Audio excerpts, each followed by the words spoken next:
আমরা শুরুতেই শব্দটি দিয়ে শুরু করি। নাম কি? কুরবানি বলি আমরা, তাই না? কিন্তু এটার মূল আরবিতে শব্দের অর্থ হচ্ছে কুরবুন। কুরবুন, যেটা কুরবুন শব্দ থেকে এসেছে এবং হয়েছে কুরবানি আমরা বলি। এর অর্থ হয় হচ্ছে কি করা? সান্নিধ্য পাওয়া, সন্তুষ্ট লাভ করা।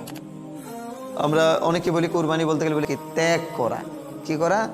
ত্যাগ করা। ত্যাগ করা অর্থাৎ ত্যাগের মাধ্যমেই আল্লাহর সন্তুষ্ট লাভ করা। তাহলে কুরবান শব্দের মূল শব্দ হয়ে হচ্ছে কি করা? সান্নিধ্য পাওয়া, অর্থাৎ কাউকে খুশি করা, কোনো কিছু লাভ করা।